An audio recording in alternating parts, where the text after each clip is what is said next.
Thank you so much for having me. It is wonderful to be back in Michigan, even though it's a bit of a dreary day.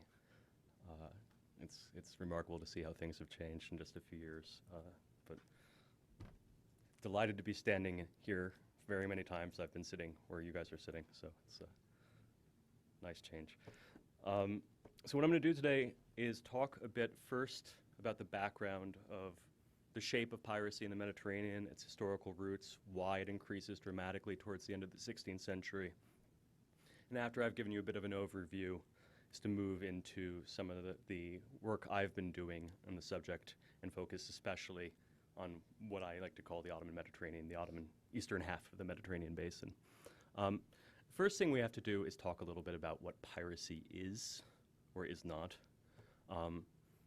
A pirate is somebody who takes goods, takes booty by sea without justification or authorization and does not discriminate in their targeting. A privateer, in contrast, does much the same thing, but in the context of war and with license from a sovereign. That is to say, their targeting is specific. They're only allowed to attack certain people at certain times. In the Mediterranean context, we encounter people who are referred to as Corsairs, which is effectively the same thing as a privateer, but in the context of the Mediterranean, that targeting usually has a religious dimension. You are attacking people who are the enemy religious other, though that may still not be entirely indiscriminate. You may only attack people, in some instances, of particular subjecthood. For example, Corsairs from Algiers at one moment may only attack French but not English ships, but they're not supposed to be attacking Muslims at any point. The reality, as we'll see, is more complex. So what this means is that corsairing is a profession, but piracy is an act. The pirates, like in popular movies such as Pirates of the Caribbean, are an historical anomaly. The kinds of people who raise the black flag, rebel against all authority, attack anything and everything that passes by, are not terribly common historically. The moment enshrined in the Caribbean, we're really talking about a decade and change of people who had once been privateers and then just decided essentially screw everything. Let's burn it all down. That's not terribly common. Instead, what we are encountering much more is, as Lauren Benton likes to put it, pirates as lawyers. That is to say, people who are engaged in maritime raiding will often look for ways to position what they've done within established legal norms, because you never know when situations may change and you find yourself before a judge and you want to be able to argue that what you did was in fact legal. So pirates as pirates who are completely indiscriminate are actually fairly rare. And when we talk about piracy in the Mediterranean in the early modern period, most of the people we're encountering are Corsairs. That does not mean, however, they do not engage sometimes, and in fact often, in piracy. That is to say, they will often, even though they have license to attack specific people, will attack everybody. The other types of pirates we will encounter, though, who really are pirates, but again, not by profession, but just at a given moment, are merchants, especially the English and the Dutch, who become much more common in the Mediterranean after 1580. These guys are traveling on these big, heavy ships with lots and lots of cannon to protect themselves ostensibly. But while they may be carrying cargo that will be discharged and sold in a port as planned, on their way may stop and capture every single ship they encounter and roll up the crews and the sails and dump them in the sea. That is pure piracy. But those guys are otherwise merchants. And they look like merchants, they talk like merchants, they sell their goods like merchants. Pirates are, in fact, merchants because, well, pirates have to sell their booty. Most of the booty we're encountering in the Mediterranean is not gold doubloons.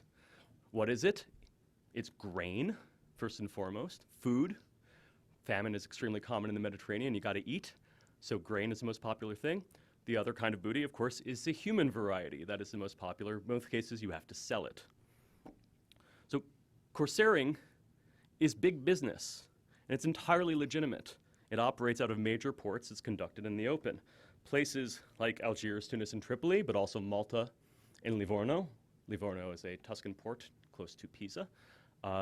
These are major centers of corsairing. Their rulers give authorization to corsairs to raid particular people. They have infrastructure on the ground, warehouses and what have you, to house cargo, whether it's been stolen or brought there legally, or even if it's been stolen legally and brought there.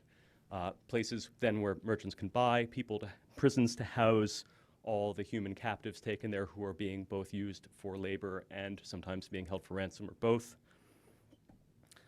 The human side is, of course, the largest source of the income for these sorts of ports. In Livorno, for example, this is memorialized in dramatic fashion. This is right in the center. You don't see the top of this statue where we have a Tuscan Grand Duke, but as you can see at the bottom, here we have the four Moors, Moor, of course, being a term that they use rather indiscriminately for people from North Africa or elsewhere. The entire industry of Livorno is based on slavery, on capturing people by sea from the Mediterranean, both the Knights of St. Stephen, who are based out of there, and then the various Corsairs they license, who greatly outnumber them. That's big business. Likewise, in Algiers, the ransom industry is enormous and extremely valuable, and many of those being taken are coming from various parts of Northern Europe, but not exclusively so. Such big business, in fact, that we have these redemptionist friars who negotiate bulk rates. They don't just go in and ransom individuals, although they may do that too, but can negotiate with captors to ransom en masse for large numbers of people at set prices. And of course, the establishment and long-time existence of these sorts of groups ensures that Corsairing will continue to be profitable and not really go away. There's the Ottoman slave trade too, because I've just mentioned two things that are based on ransom, but ransom's not the only side of it. Now, slaves are needed for a variety of purposes. Those being taken through Malta and Livorno, many of them are being employed as oarsmen on the galleys of the Pope, for example. The Pope has his own navy, and the way in which it is operated is the oars are being pulled by Muslim captives. Likewise, the French kings maintain an oar-craft-driven navy in the Mediterranean well into the 18th century, long after it is militarily more or less obsolete, because Louis XIV thinks a galley pulled by lots of Muslim slaves is really, really cool. Set aside the fact that Louis XIV has treaties with the North African powers and with the Ottoman Empire saying that their subjects will not be enslaved, as Louis conveniently ignores that on a fairly regular basis, leading to breaches of those treaties. But within the Ottoman Empire itself, and I mean the core lands, not North Africa, there's significant demand for slaves for household service and a variety of other tasks. And Corsair raids supply some of that demand. They do not feed all of it. The largest source of slaves within the Ottoman Mediterranean in the 16th and 17th centuries and into the 18th really, but especially the 16th and 17th, are Tatar raids in the lands north of the Black Sea. Corsair raids are supplying a relatively smaller portion, and those who are ending up in those core lands are not those who are likely to be ransomed back. There are exceptions, but if you are in Izmir or Istanbul and you were captured by a Corsair, you're probably not going home. So the human side of Corsairing helps reshape the Mediterranean world. Now I want to give you an idea of how we get to this point in the 17th century. The first wave really begins around 1492. The Spanish Reconquista crosses the Mediterranean into North Africa, and the local dynasts there fight back by licensing Corsairs to attack the Spanish. That licensing then attracts a lot of adventurers from the eastern half of the Mediterranean, people who know that you can get license and legitimacy to go and attack people, in which case you are participating both in holy war, but you can also get rich. And so our Corsairs in this period in North Africa are both Muslim refugees from Iberia and those adventurers.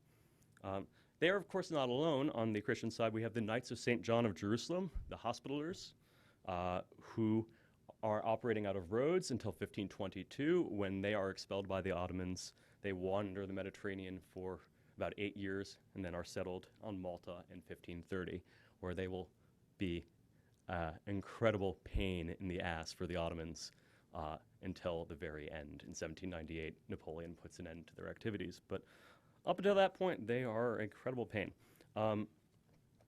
Now, the fight for supremacy in North Africa that the Spanish invasions precipitates grows towards the end of the 1520s. This has to do both with dynastic politics in Europe. The fact that our royal families in Europe are busily inbreeding constantly leads to the combination in the person of Charles V of the Habsburg lands in Central Europe, including today's Austria and Hungary, and Spain, and the territories they're taking in North Africa, and of course the New World, all in one person.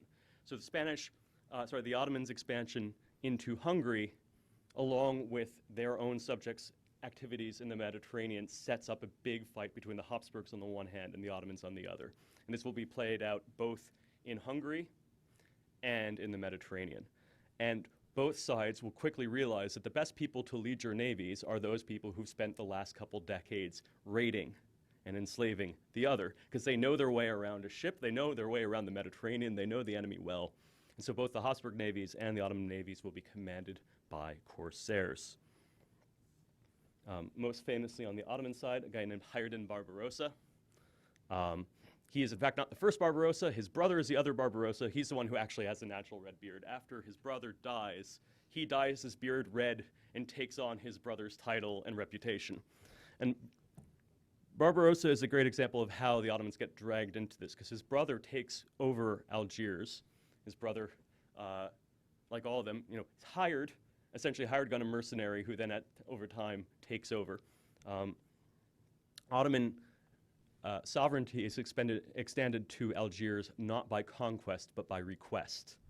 These guys have no legitimacy on their own, so they turn to the Ottomans and say, would you like to give us a flag? We can hang it here. And so the relationship between North Africa and Istanbul is one, first and foremost, of convenience. The Ottomans provide them with legitimacy, provide them sometimes with jobs, and otherwise stay out of their way. They provide the Ottomans with naval expertise, with ships, and sometimes with diplomatic cover for things that aren't quite legal. That relationship works pretty well. Now, over the course then of the next 40 some odd years, Barbarossa and his acolytes help bring the rest of North Africa under Ottoman, if not control, at least sovereignty.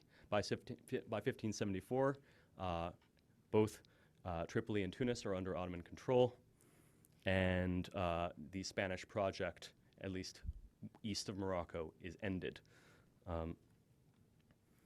Now, the naval arms race that accompanies this battle for supremacy in the Mediterranean bankrupts the Spanish, and it does great violence to the Ottomans' finances as well, as you continue to build bigger and bigger ships with more and more cannon and more people on it who have to row it, all of whom have to be fed.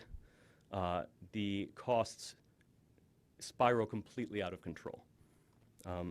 And so let us turn to one of the big moments that kind of sets us on a different course, and that is the Battle of Lepanto, October 7th, 1571. The Ottomans the previous year had invaded Cyprus. Why had they invaded Cyprus? In large part because of the Maltese. The Maltese had been regularly staging raids in the eastern Mediterranean, and the Venetians, who controlled Cyprus, had not been able to stop them. The Ottoman-Venetian treaties make very clear that the signatories are supposed to capture pirates whenever possible. If they stop on their shores, they must arrest them, confiscate the booty, and return it, and they should execute any they find and show them no kindness. That is what the treaties say. And so the Ottomans consider the Venetians' failure to stop the Maltese, not that they necessarily could have, as a breach of the treaty and a reason to invade, which they do in 1570. Now, before this battle takes place, the Ottomans have concluded their conquest of Cyprus. That is over and done with. Nevertheless, we have an allied navy that meets the Ottoman fleet off the coast of western Greece, and the Ottoman fleet is, for the most part, completely destroyed. Now, there has been much ink spilled over the importance of this battle. In fact, from a tactical perspective, it's completely irrelevant. No territory changes hands as a consequence. The Ottomans continue to hold Cyprus until the late 19th century, when it is not actually conquered, but forced away from them by signature. So, militarily speaking, it doesn't matter too much except for one very important thing, which is lots and lots of people die, and they're not easy to replace in the immediate term. The Ottomans actually rebuild their fleet within a year, bigger than it was before, but replacing 20,000 oarsmen and a whole bunch of very well-trained archers is actually rather complicated. This proves to be the last major galley battle in Mediterranean history. There will never be another battle of this scale in the Mediterranean. And the picture, while obviously meant to glorify the Venetians and their partners in this battle, gives you some idea of what galley battles look like, which is a bunch of ships just ramming into each other, and then it's hand-to-hand combat. It's amphibious warfare. This is not naval warfare, as you might understand it from a later period. But it is bloody, it always happens close to shore, and it tends to be inconclusive. And so after a couple of years, when the Ottomans take Tunis, both sides pretty much decide they're done. The fact that the Netherlands rises up in revolt again against the Spanish says to the Spanish, maybe we should concentrate on trying to put those guys down, which they fail to do, but they try for the next 70 some odd years. The Ottomans decide they would be more interested in fighting the Safavids in Iran, which they begin doing in 1578. And in 1580, both sides agree to a truce. Now, maybe you would think that at this moment of truce, of peaceful relations, of entente in the Mediterranean, we'd have a nice return to business and everything would be so much nicer. And in fact, that is not what happens. Rather, we get a Mediterranean Cold War, and as both sides stop investing quite the same amounts of money in their navy and use it mostly for defensive maneuvers locally, a whole lot of uncontrollable third parties fill the gap. Both our Corsairs, as proxies in North Africa and Malta, now have a lot more free reign. The fact that the Ottomans cannot afford to maintain the navy as they once did means that they outsource most of their security needs to Corsairs, not just in North Africa, but along the Adriatic coast and along the coast of the Ionian Sea. If your naval defense is outsourced to people who aren't paid and can only make their money from taking stuff, do not be surprised when they take stuff you don't want them to take, because who's going to stop them? There is nobody to stop them. And so within a few years, things get very, very ugly. Of course, they're not alone. As I said, the English and the Dutch begin to enter the Mediterranean in great numbers after 1580. This was memorialized by Fernand Braudel as the Northern Invasion, in large part because of their he uses really rather colorful metaphors to describe this, but they violently penetrate the Mediterranean, like, as he says of the Dutch, so many bugs smashing against a windscreen.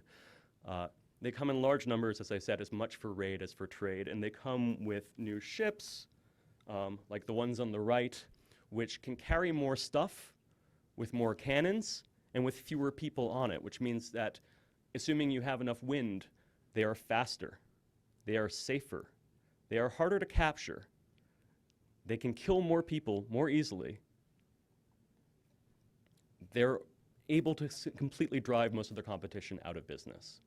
Within a few decades, Venetian shipping is almost entirely carried on English and Dutch ships because it costs too much to insure a Venetian cargo anymore. To insure a Venetian cargo on a Venetian ship by the first decade of the 17th century might cost you 25% or more of the value of the cargo. You can insure that same cargo working through cutouts in London on an English ship for 3%. That absolutely devastates Venetian shipping, because why would you do that? Now, how does that happen? It's because the English and Dutch kill a lot of the Venetians and destroy their ships to the extent that you decide, might as well put your stuff on the competition that has literally destroyed your own shipping industry. The Ottomans, too, will begin in time to start contracting the English and the Dutch to carry their own state servants to their posts because the odds of them surviving en route are so poor. Now, the impact of the shifts I've just described are fairly well known for the Western Mediterranean. I gather many of you have read a recent article by Daniel Hershenson about ransom in the Western Mediterranean. And so that's the case, is there is a fair bit of research based on European sources on, say, the captivity of Europeans in North Africa and on what the so-called Barbary Corsairs are up to in the Western Mediterranean. Their activities, even beyond that, are fairly well known. In the 1620s, Corsairs from Algiers not only sack Ireland repeatedly, but actually sack Iceland in 1627. Now, of course, when we say Corsairs of North Africa, understand that they're based there, but they're not from there. Most of these people are, in fact, English and Dutch renegades. That is to say, people who were privateers who worked for the English crown and for the Dutch Republic, who, when they made peace with Spain, found that rather inconvenient and decided to join the team that was still fighting the Spanish. And this gets back to our pirates as lawyers thing, that you have people who keep doing what they were doing before, but they switch masters. So those Corsairs from North Africa who sack Iceland in 1627, I'm not making that up, look it up, it's fascinating, are Dutch and guided by a captive Dane. So that's what's going on in North Africa. In the eastern half of the Mediterranean, what's going on is not terribly well understood or studied. There have been very few works, certainly in English, but really in any language about it, for which I'm grateful because it helped get me a job and a book contract. So let us get there. Let us get back to the Ottoman Mediterranean. Now, there is, of course, no line in the sea there. I put that for convenience for you. There will ultimately be, in legal terms, a line at that point in the 18th century, because the Ottomans will, at a certain point, when the French and the British are busily fighting each other throughout the 18th century, the Ottomans will draw that line and say, this is our turf, and if you do anything here, we expect you to pay back the other person. No fighting in our backyard. That is what they say. So that if the British take a French ship, is they will haul both the ambassadors into court in Istanbul and say, you need to pay him back. No playing in our backyard. And that's where they'll draw the line. Now, why am I calling that the Ottoman Mediterranean? Other than the fact that the Ottomans actually control all the territory around it. By the end of the 16th century, the Ottomans control very little in between. Naval control of the sea isn't really a thing anyway in this period, because that's not the way these ships work. They all operate close to shore. But there is no Ottoman naval supremacy. In fact, the Aegean by 1600 has become a nautical no man's land where Christian pirates and corsairs live year-round and operate with complete impunity. In fact, the situation there is rather similar to that you'll see in the late 17th century in the Caribbean. This place that is between imperial powers and really controlled by none. So why is this an Ottoman Mediterranean? In large part because it's a legal space, and that's a point I can come back to later. In this area, Ottoman subjects, Muslims, Christians, and Jews alike, are the main prey of corsairs and pirates. I want to give you an idea of what these corsairs, in particular those who live in the Aegean Islands, and I'm talking specifically about the smaller islands in the Cyclades, how they operate. We have a great portrayal of their MO by a guy who's known to us only as Mr. Roberts, who was an Englishman pressed into service on a Corsican-captained Livorno-flagged vessel in the 1690s. He had been marooned on Eos, and they just grabbed him and made him serve as their gunner. And in fact, many of the crews on these ships did not want to be there. They had been pressed into service or promised riches and then thrown in chains and basically said, if you want to keep eating, you'll fight. So from December to March, they would careen on Paros or Antiparos or Milos or Eos. And by careening, what I mean is they lay the ships up on their sides, they scrape off all the barnacles and all the other gunk that attaches to the hulls and tar them. That way the ships will move more quickly, they'll be more waterproof. Then in March, this is also, of course, when the seas are heaviest. In the Mediterranean, the weather is beautiful in the summer, it's hot, but there's really very rarely any storms between October and late March. Heavy, heavy storms, galleys in particular, you're dead. All you need is one bad storm and everybody ends up in the water. Those bigger ships I was mentioning to you before, the English and Dutch ones, can handle these heavy seas, but still there's not a whole lot of business to be had in December to March. More importantly, they're perfectly safe there because the Ottoman fleet is all being shelved in Istanbul during that period, so they can just hang out. Nobody's going to go for them. So when March comes around, the weather starts to look a little bit better. They leave. They proceed to the channels besides Samos or Ikaria, so that means close to the Anatolian coastline, the western Anatolian coastline. These are both choke points for all shipping that is leaving south from either Salonika or Istanbul. And they will wait for prizes there until midsummer. Then around July, they head to the coast of Cyprus, where the Ottomans have not established an effective system of naval patrols. Even though they conquered the island by 1571, they never really succeeded in defending it, just as the Venetians couldn't, so they could not either. And they would do a little bit of raiding around there. Then if they received intelligence that the Ottoman fleet or Algerian corsairs were at Rhodes, they would head in the opposite direction, because these ships, while well armed, cannot take on the entire fleet, of course, and they don't have a death wish. These guys are interested in taking easy prizes, not fighting to the death with the Ottoman fleet.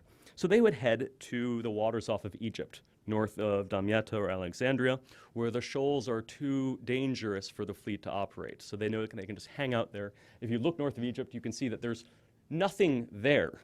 There's nowhere to hide. So any ships coming or going, they just hang off, say, 40, 50 miles off the coast and wait and pick off whatever passes by. Then around August, they'd sail for the Syrian coast, and they would dispatch their boat for shore raids. These guys would lay up by night and then just move into whatever village, kill most of the men, and carry off the women and children. And we have ample evidence of this happening through the 1650s along the entire, greater Syria, of course, not modern Syria, the greater Syrian coastline. Some of these people would be ransomed back on the spot. Others would be held and eventually taken back to Livorno or to Malta to be held for ransom or sold as slaves further. Then in early autumn, they'd return to the Cyclades Islands. They'd sell the booty that they still had on Milos or Paros. Milos becomes the favorite place for pirates of all origins, even though this is technically Ottoman territory. Everybody knows that you can go to Milos, which is on the very edge of the Cyclades and outside the range of most of the Ottoman patrols. And anything you want, you can have there. And this is a multi-generational business, I should point out, because many of our pirates and corsairs will engage in temporary marriages with the local Greek women that result in permanent offspring, who will follow in their father's footsteps and serve on the various ships that pass by in raiding activities. Having sold their booty, they would then go back to Ios or Paros or wherever else and go back to scraping their ship again. What this meant was that they could stay at sea essentially indefinitely. They could cannibalize the prizes that they took, these ships that they captured, and take them apart to repair their own, such that when these ships did return to their home ports in Malta or Livorno, they were better than they had been when they left. They could buy their gunpowder from French merchants on Milos. They could steal bread from the Greek islanders. So they had no need to return home to resupply, and in winter at least, nothing to fear from the Ottoman fleet. How long did some of these ships stay out at sea? Well, our friend Mr. Roberts encountered one that had been at sea for 19 years continuously. It had not gone back to its home port. So it's a sort of nautical Hotel California because their captive crew can check out but never leave. I always thought that was funny. Maybe you guys. Okay. That's just one manifestation of piracy in the Ottoman Mediterranean, but there's homegrown piracy of sorts too, and there's a broader dynamic between the local and the long distance. So let me give you an example of some of our homegrown stuff, which can be really truly homegrown, local, true piracy. An excellent example that we have preserved in Ottoman records is this guy, the rebel Ahmed at Drac, that is present-day Durrës in Albania, who we are told is always oppressing the inhabitants of the villages in the aforementioned district. He's engaging, as you can see, in human trafficking. This is, of course, not for ransom, because what he's doing is 100% illegal. He builds his own frigate, and he uses it to plunder Venetian ships. Now, what will happen, there's a bit of a life cycle here. Somebody like him starts small. He has a gang of 10 or 15 people. They capture people locally, use them to row the ships. With those resources and that booty, he can build a bigger ship, move further out to sea, capture bigger prizes, although, as you can see, that's a choke point. All Venetian shipping has to come in and out of the Adriatic. At that narrow point there, really nothing can escape. In time, he has enough money. Perhaps he decides he wants to go off to the big time and become legitimate and move to Algiers. And a fair number of these people end up doing that. There's a sort of pirate life cycle, and after you have enough success you become a corsairing butterfly and you float off to Algiers, and now you're a true holy warrior. You have state legitimation and everything else.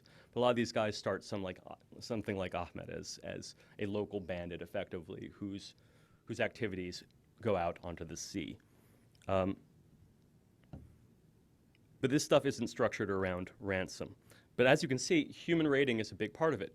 Humans provide both the propulsive force for his ships, but also supply his men with domestic labor and in particular with sexual service from the women and girls who are captured. And locals may buy these slaves too, which, unless they sue for their freedom in Ottoman courts and can find a couple Muslim witnesses who say that they're Ottoman subjects, may struggle to get freed. The Ottoman government has, in this particular period, in the early years of the 17th century, rather limited control on the ground, because this is a moment when the Ottomans are fighting wars on two fronts.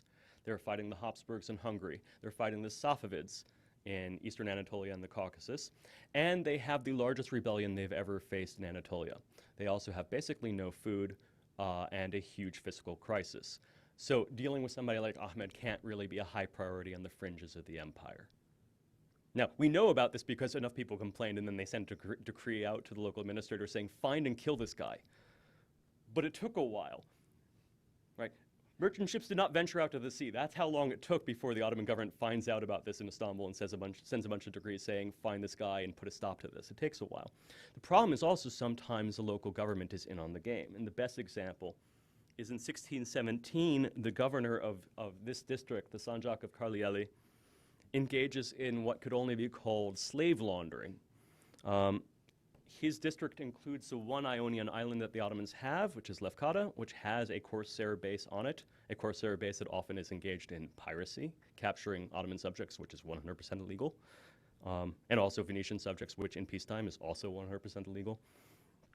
What does Mahmud, our governor in Karlieli, do in 1617? He takes all his men and raids every village in his district, grabbing mostly women and children, puts them on his ship, takes it out to somewhere in North Africa, we're not told where, it's probably Tunis, and then trades all his illegally acquired slaves for legally acquired slaves in Tunis, ones that have been captured by the Corsairs entirely legally, Spanish subjects, and then brings them back to his own district where he can sell them legally. The government only finds out about this after he's been rotated out of office and his successor writes to the central government and says, guys, do you know what was happening here? By which point it's too late. And the thing is, at this point already, North Africa is entirely out of the control of Istanbul. There's no hope of getting any of these people back. And the ones who have been brought in exchange from North Africa were enslaved entirely legally. So this gives you an idea then perhaps of some of the problems that the Ottoman central government faces in combating this sort of issue, which they are mostly inclined to do but struggle to actually succeed at. So, ransom, in contrast, requires infrastructure, time, and legitimacy to work properly. I mean, you can do it on the spot. You grab some people, sail off to sea 100 feet away, raise a white flag, and then say how much we would pay to have these people back. And untold numbers are captured and released in that manner. We have lots and lots of evidence for how it worked and how it happened. But those who are of great value, or on the other side, those who could never get any ransom, are going to be packed off to Malta, Livorno, at least those who are Muslim. So let us talk then about one great example. A guy named Mojunjuzade Mustafa Effendi, who was appointed to be the Qadi, that is the judge of Paphos on the southwestern coast of Greece. He is in his mid-40s when he receives his appointment. And here's the thing you need to know about judgeships and appointments within the Ottoman Mediterranean. Again, this excludes North Africa. All judges receive their appointments in Istanbul and are then dispatched for terms between 12 and 18 months to serve as judges. After their term is complete, they have to go back to Istanbul and wait at least a year before they receive their next appointment. What that means is there's a constant supply of state servants flowing in and out of Istanbul, many of them by sea. If you are a Corsair from Malta or Livorno, you want these guys. You really want these guys. And so for a Qadi then, the most dangerous part of his job is getting to his new appointment and then getting back from it. Because every time these guys get on a ship, they're in great danger because there's virtually no security in the eastern half of the Mediterranean in this period. Even when they try to convoy it, as like a herd of gazelles, there's always some predators on the edge who pick some of them off. And so in the case of Mojunjuzade, he's appointed this position, he gets an eye disease. He has to wait. And his doctors order him to take the sea route because what a lot of these judges start to do when they have appointments in a place like Cyprus is they would prefer, even though it takes much longer, travel by land across of all of Anatolia. And then at the very closest point of Anatolia to Cyprus, they'll embark on a ship there because it's a much shorter journey. He's told, no, you should go by sea because it's faster, you won't get as much stuff in your eye, you should go that way. And so after a month of recuperating, he finally gets on a ship. It's the fifth day of Ramadan, and he gets going. The ship takes about 3 weeks They're almost to Paphos. They're about 70 miles out when they're intercepted by the Knights of St. John. So these are not Corsairs licensed by Malta. They are the Maltese Knights themselves who operate their own ships, but otherwise engage in the exact same activity. So his ship is captured, and over the course of their 6-week cruise, the Maltese take 12 other ships and 283 Muslim captives. That, of course, tells you nothing of the number of Muslims who die in the process of being boarded in Mustafa's own ship. A couple dozen are killed. All of these are taken back to Malta and placed in the bagno, which is what the dungeons where they are held is called, just as the bagnos in Algiers and Tunis and Tripoli. That's what they're called. That's where the Christian captives are held. In this case, in Malta, all the Muslim captives will be held in the bagno. All of these people are put there. There are 3 other Qadis on his ship who are all going to their posts. 2 others survive the assault. One of them is killed. When he shows up at the bagno, he meets yet another Qadi he already knew, somebody who had been appointed to a position on Cyprus and had gone that route I just described through Anatolia. The Corsairs had been waiting right outside the port, picked him off. He wasn't even 2 miles out to sea when he was captured. He had already been there for 6 years. So we know more about Mustafa Effendi than we would about most because he is the author of one of the only surviving Ottoman captivity narratives, which is known as The Singular Voyage of the Poor One of Malta, The Adventure of the Maltese Captive. They're not big on editing with their titles. But the thing is, hundreds of Ottoman judges were among the many thousands of Ottoman Muslims who were captured by Catholic Corsairs in the early modern Ottoman Mediterranean. Some, like Mustafa, are snatched on their way to or from their posts. Quite a few are actually snatched from their posts. If you are the judge on an island like Naxos, you are literally the only Muslim there, because the Ottoman administration in these islands, as you might have already guessed, is extremely light or sometimes non-existent. And the only representative Ottoman authority and the only Muslim is usually the judge. So if you're a Corsair, you can just show up at one of these islands, who's going to stop you? Just grab the judge and go. Why do you want these judges? Well, besides the fact that they're valuable captives who you'll get a great ransom from, is you need them. You need them for their knowledge and their legal training. These guys are captured along with their writing stands, their seals, their reed pens. And they will be employed on Malta and in Livorno, but we have more information from Malta, as judge magistrates, as notaries. They will be responsible for drawing up the surety agreements, the assignations of legal agency, and the ransom contracts that will make it possible to send some of these people, those who are better off, back home again. So we always have, into the 18th century at least, always a number of Ottoman judges in the Maltese bagno who are acting just as it would be within the Ottoman Mediterranean proper, even though, of course, they had not been appointed to this position. They had been captured and had their beard forcibly shaven and were holding court in a filthy corner of the dungeon. But otherwise, they act just as they would have back home. Of course, it raises a big question. What does it say about Ottoman power in the Mediterranean when the Istanbul government could not ensure the safe arrival of its administrators at distant posts, or when some of those who did successfully occupy their positions could be forced to run for the hills every time a strange sail appeared in the distance? As I say, it does not reflect well upon the dynasty when the local embodiments of Ottoman authority, if required to traverse the sea, might very well end up rotting in a Maltese dungeon. How does Manjunjuzadeh feel about this? Well, his captivity narrative is mostly poetry, and he tells us, because his ransom notes back home are always in poetical form. This one is sent to the Sultan himself. And he says, "There are people of every class in the snare of evil. Some are pilgrims, some Qadis, some nobles. It is contrary to the justice of the Padishah of the age for the ruffians to lord over the noble ones." What does he want? Well, he tells us in his refrain. He says, "The faithless infidels enslaved us. O helper of the ones who wish for help, help us." He wants to go home. He wants all of them to go home. But he's particularly unhappy about what's happening here. Now, life in the bagnos is fairly bleak, although if you're there, it means you're better off than some. If you're an oarsman, you will probably be dead soon. Most of the people in the bagnos they attempt to keep reasonably well fed. They receive 3 loaves of black bread a day and a gruel that he declares would be better fit for a dog's bowl. And the water, he says, is filthy, but they try to keep them alive. So when he gets sick, he spends a couple months in the hospital. So they're trying to keep them alive because dead slaves get no ransoms. And the process of obtaining the ransom is a rather complex one, and that's where these guys fit in.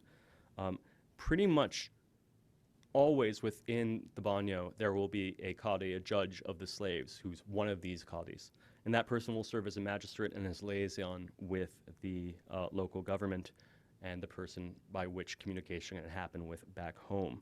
That existed on roads too. We have evidence that the same sort of institution goes all the way back, that the prisoners were allowed a measure of self-governance within their dungeon. But all the qadis could serve as qadis of Malta. They provided the documentation necessary to ensure that captors would get paid when they got home, and also that, well, let me put it this way. You've been enslaved on Malta. The person who you contract to free you is from Malta, shares the religion of your captors. That person is then going to show up in Istanbul, meet up with your family, and say, give me all the money you have. How do you know you can trust this person? How do you know this person actually represents your son, your brother, your father, your uncle, your husband? And the answer is documents like this that were drawn up by these imprisoned judges and which say, so-and-so has assigned legal agency to such and such, and it is witnessed by these other people that your son or brother or husband or whoever probably knew, saying, this person, this infidel, whoever he is, has been assigned to carry out this contract. These sorts of documents provide the legal foundation. I should say these documents look identical to those produced within Ottoman courts elsewhere. There are a couple key differences. They have the same signature as they normally would, but they say the Qadi Ahmed whatever was the incumbent Qadi of whichever place, Üsküp or Ayasoluk in this case, but he is currently a prisoner on the island of Malta. So that's the one major distinction. Likewise, they will say within the text, normally it would say where the document is drawn up, and they say this document is drawn up in protected Izmir or protected Galata. In the case of these, it says this document was drawn up on the island of Malta, may God destroy it. Other than that, pretty much the same as it would have been otherwise. Just to give you an idea of what these documents do on the other side, and then I will, I suppose, stop so you can ask questions if you wish. I'll give you an example, though. In 1672, a guy named Shaban bin Abdullah contracted with a French merchant on Malta for his own release. Our French merchant is referred to in the documents as Garosco. Let's call him Garosco then. So Shaban and Garosco together obtain a hujjat, one of these documents, from, quote, a qadi who is one of the judges in the slaves' prison on the aforementioned island of Malta. Garosco then is going to bring this document back with him to Istanbul to secure the funds for Shaban's release. This way, that family is going to trust him. Garosco then takes that document to a certain Mustafa A, who hands him 543 Esedi Gurush, which is enough to buy a really nice mansion, or two of them. It's a tremendous amount of money. And then before a judge and witnesses in the court of Galata, he appoints Garosco his legal agent, giving him the power to act on his behalf in Malta. Garosco then returns to Malta with the money and with his new document, probably carrying letters for other prisoners as well as he sets up his next round of ransoming, and pays Shaban's ransom. Then another hujjat is issued from one of these judges to certify that Shaban had been freed. Why? Because if Shaban dies on the way home, and he might very well, because the sea is rather dangerous, we'll know he was freed and that our agent here should get paid regardless. There are no receipts or there are no refunds in this business. If they get freed, you don't get the money back. But if they die before they get freed, you do. And so it's crucial to be able to document that the person has in fact been freed. So this is the receipt process. And they can bring the receipt back with them and show that this was all completed as contracted. So when they all get home, Shaban and Garosco and everybody else shows up in court, and they get another document saying that the contract is concluded and everybody's happy. But everything then hinges on one of these guys in Malta documenting every stage of the process. It's critical to show that that every part of the procedure had been faithfully documented and executed. Why is this necessary? Because if you are a ransom broker from Malta or France or an Ottoman island like Chios, and you are profiting from the plight of these captive Muslims, people might be disinclined to pay you back when they're back home. How do you ensure you get paid? When you have properly executed documents like this, along with witnesses, these guys win every single time. And there are plenty of examples of this. I'll give you just one. A guy named Pavlu, the son of Anton, who's from Chios, sues a Captain Sali in the court of Galata in 1617 for failure to repay his ransom amount. He says that the captain had pledged to pay him 52,000 akçe, which is quite a bit of money, and that he had paid him instead only 30,000. So there's 22,000 akçe outstanding. And so when he doesn't pay him, he sues him. Our captain claims that he had contracted with his captor to pay him 30,000 akçe, and that's what he was willing to pay back.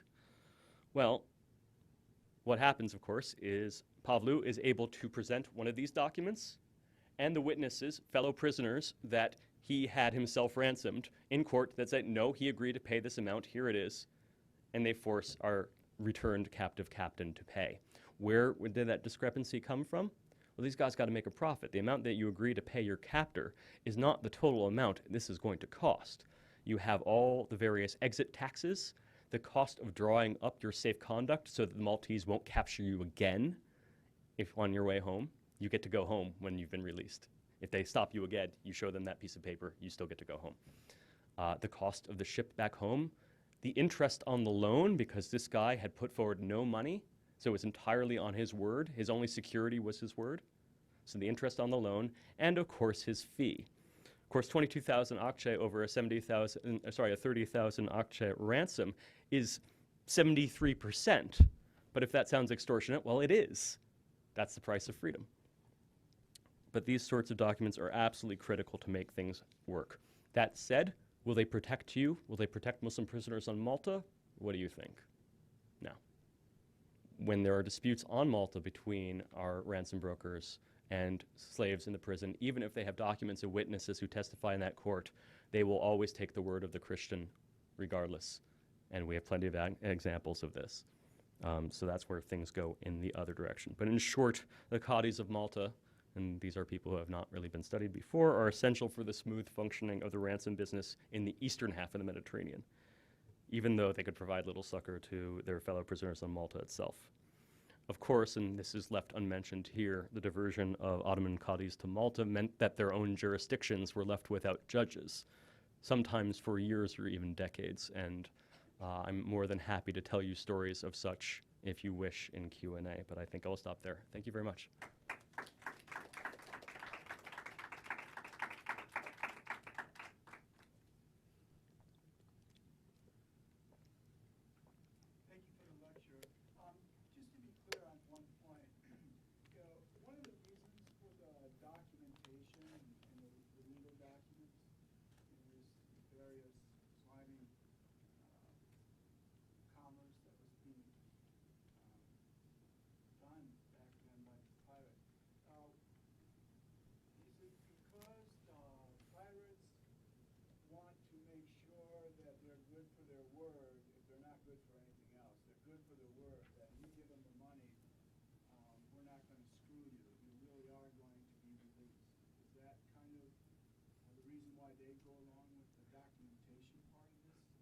Well, so these parts of the industry are separate to a certain extent, which is the people doing the capturing are not necessarily the ones who are actually overseeing the ransom industry. So there's a certain amount of professionalization involved in this business, which is to say in Malta, for example, in this case it's the knights who bring these people back, then they're placed within the bagno. The individual captors might be individual knights, but they may not be.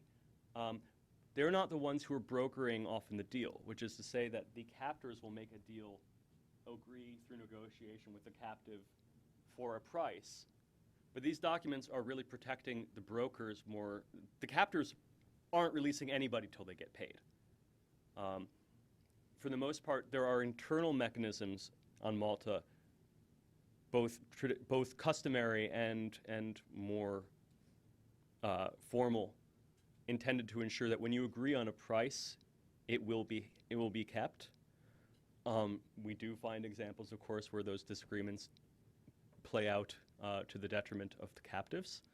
But these documents are really more about ensuring that the broker gets repaid, because what will happen is oftentimes these guys are agreeing to pay all this money. They, of course, don't have any money with them. They're on Malta. That would have been taken already. So where's the money going to come from? It's going to come from home. And either these captives, sometimes they can arrange for their family to front a large portion of the money. In many instances, the people who are brokering the deal put up no money of their own up front. And that's the family on the other side, or the friends or whoever else, will put up all the money, and the only thing that will be outstanding essentially is the broker's fee at the end. But in other instances, no money is put up, so the broker actually fronts all the money. In some instances, we're talking about tremendous sums, and the only way to ensure that they will get paid back is, other than having gotten that person's word and having had that person have their friends stand surety, so that if that person defaults, somebody else will repay. The only thing that protects them are these documents and the witnesses. And if they do any of this wrong, if they don't follow any of the rules, which means that our brokers often actually have to have a pretty good understanding of Islamic contract law. If they do any of this wrong, they'll get bilked. They won't get it back. And we actually have incidences of captive qadis who maneuver their brokers into doing something very stupid. Like, instead of loaning them money, actually ransoming them outright without permission. You must declare that you wish to be ransomed by the person that the agreement has been made. And if you do not, if you were simply trying to borrow the money to ransom your friend, even if the sums, even if the sums involved are identical, you don't have to pay him back. And so there are instances of that. They sue the guy, and the guy says, well, that's not what we agreed. And he probably waits to tell him about that until they're back in Istanbul. That's the kind of situation we're dealing with. But I mean, do not discount the importance of custom here. So in a great example being on the spot ransoms, where you go grab somebody, sail out to sea 100 yards, raise the white flag. Once you've made that mutually agreed truce, the shore has raised their flag, then everybody comes back again and agrees, even though at that moment it wouldn't take much for people on the shore to storm the ship and take everything. Custom and reciprocity maintain that agreement. And so those incidences where a mutually agreed truce is violated really have an impact. More often than not, people do, at least the Corsairs. Pirates are another story. Like, the true unaffiliated pirates have no honor. Corsairing is a legitimate business that has written and unwritten rules attached to it. And of course, we have more evidence of those rules being broken than we do of things working correctly, because there's no reason to write a document if nothing happens. Sure.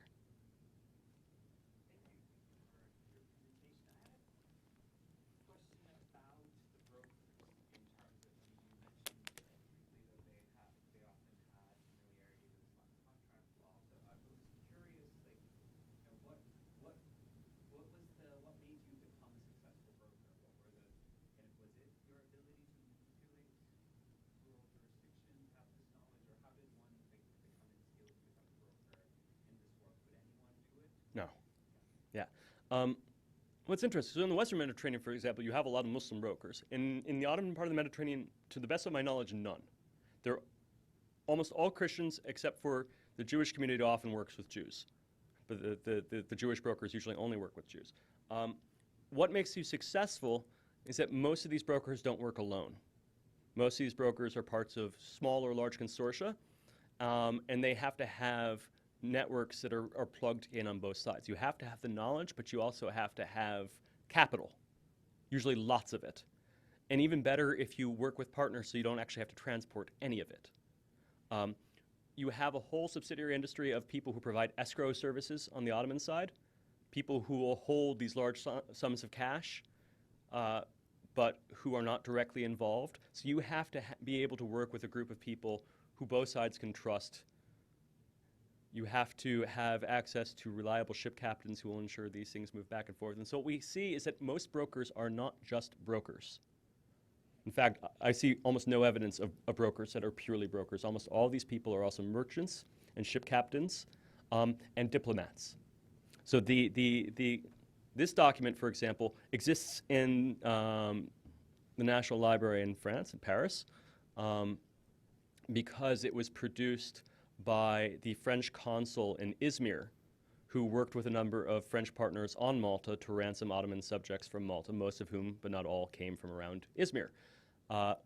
And so there are 36 of these types of documents preserved in this manuscript, 24 of which were issued on Malta, and the others mostly by these judges in Izmir. And in this industry, of course, He's the French consul, so he has built-in relationships with the both Muslim and non-Muslim merchant community in Izmir, and with, of course, the French more broadly, including Malta. The fact of the matter is most of the Maltese knights are, in fact, French.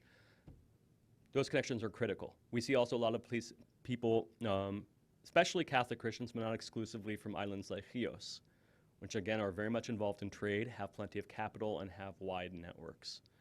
That's really the most critical thing, is that you're plugged in on both sides and that you can ensure that money moves. And the thing is, a lot of times, even though everything is denominated in cash values, it's not always actually money moving, because this trade in humans actually allows a lot of trade in commodities that would otherwise be impossible, because the Ottomans and the Maltese have no diplomatic relations, have no trade relations, and both of them work with rhetorics that suggest that you cannot work with those people. The way in which you assure that an island like Malta, which produces nothing but captives, I mean, it has no really even good water supply, certainly cannot feed itself. Many of these things, even though they're denominated in cash, actually involve trades in grain and lentils and leather and what have you.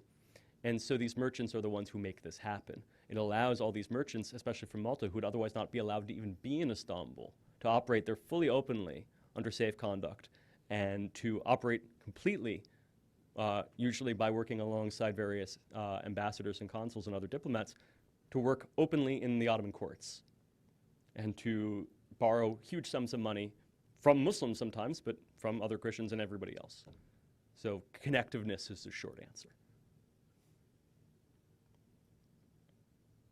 Prisoners and, Ottoman prisoners use their laws in order to guarantee their safe passage home. In this case, Do you mean prisoners of the Ottomans, or do you mean Ottomans?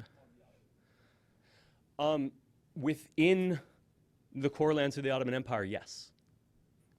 What is happening in North Africa may vary depending on who's doing the contracting. But for the release of, say, Maltese captives in Istanbul, all the contracting is following these exact same norms. so they wouldn't use Maltese laws? No. If this was contracted in an Ottoman court, if this was contracted within Istanbul, for example, we often have Maltese captives who will be subjects to exchanges, but sometimes not, who are appearing in Ottoman courts. And the entire thing is contracted according to Ottoman Islamic norms. And in fact, in order to release that person, they will go through the full manumission process as if it were a standard manumission by the owner, rather than just a ransom. So a lot of ransoms are actually disguised in the court records as manumissions. So no, Maltese law has no role in the Ottoman Mediterranean. The Ottoman Mediterranean ends up being an Ottoman legal space. And for Malta, which is essentially a parasitic entity, right, for it to extract wealth from the Ottoman Empire, it has to actually adopt itself to Ottoman legal norms to function. I have somewhat of a follow-up question. I was wondering if you could talk a bit about, so there's so much complicity in the system, so much that allows it to really work. And I might be asking you to step outside a little bit, but what happens to this, right? So as we get into kind of the further institutionalization of the Mediterranean in the 18th and 19th century, what changes? What happens in the system, and a very different kind of legal pluralism that Right. develops in the Mediterranean? What happens to this kind of chaotic Mediterranean that you're talking about over the next 2 centuries? The French. The short answer is the French. Because I mentioned to you before about, right, all these Qadis are being captured all the time. What's one solution? Is you start hiring European carriers to carry these people to their jobs. So while Ottoman shipping never goes away, and in particular Greek shipping under the Ottoman flag becomes even more powerful, is two things happen which are related. On the one hand is the Greeks, and this is the subject of Molly Green's book, but not just Molly Green has written on this. Greek subjects who have been despoiled by the Maltese, well, that's not okay, because they're only supposed to be enslaving and despoiling the infidels. And what they would, of course, claim in many instances was, in fact, those were Turkish goods, not Christian goods, and therefore they were fair prize. But increasingly the Maltese prize courts are saying, no, that's not fair price. But more importantly is they can appeal to Rome. So when they find no justice in Malta, they appeal to Rome. And the Pope, who in this period, the papacy more broadly, is busily trying to convert the Greeks to Catholicism, is they're finding more and more for the Greeks. So it becomes less and less profitable to plunder an Ottoman-flagged Greek-captained vessel, because the odds are you're going to capture some linen and maybe some lentils. It's not going to be worth very much. And then you're going to be tied up in litigation for a decade. And do you really want to be fighting with the Pope over a cargo that really isn't worth it and a ship that is utterly useless to you as a warship that you can't do much with? That's one thing that is going to start pushing back against us in the eastern half of the Mediterranean. The other, of course, is that as French shipping becomes ascendant, beginning in particular with Colbert's reforms, but expanding dramatically over the course of the 18th century, it's not in the interest of the French to have the Maltese making them look bad. And we have to remember, of course, that the Maltese are mostly French. And so they have a certain amount of coercive capacity here that other powers would not have had. And so because the Ottomans, of course, the Ottoman central government is very well aware of these facts, is they can say to the French, if you don't make this stop, we are going to make things very difficult for your merchants. And so around the turn of the 18th century, the Maltese are told to cut it out. And they're told no more corsairing. First, they're told nothing off of 10 miles from the Levantine coast. Then it becomes 50 miles. And soon it's stay out of the Levant entirely. So already by the 1620s, their activity in the Levant is basically over. I mean, you have a few people who are essentially being pirates and going out there and doing things they're not supposed to be doing, but their numbers decline dramatically. And soon, certainly by the middle of the 18th century, the only fair prizes for the Maltese are Corsair vessels from North Africa, which typically aren't doing much better because they have at the point signed treaties with every single European power other than the Venetians, which they do in the 1750s. So the Corsairs in North Africa are operating a protection racket, and the Maltese have nobody to attack, and they're mostly actually switching over to a lot more white market trade. A lot more trade in grain and serving as a meeting point for shipping across the Mediterranean. So this business becomes less profitable. By the 1750s, if you want a Cadi of Malta, they are deputizing random ship captains that they capture and saying, you can be the slaves Cadi, because they can't get these guys anymore. Into at least the 17 teens, they always have plenty. After that point, they don't have very many of them anymore. And the numbers of slaves they actually have declines dramatically. And then in the last decades of the Knights' rule there, the Moroccan Sultan actually ransoms all the Muslim slaves. This happens in the 1780s. So the business was already very much in decline at that point, and that's one of the nails in the casket. So the short answer is the French.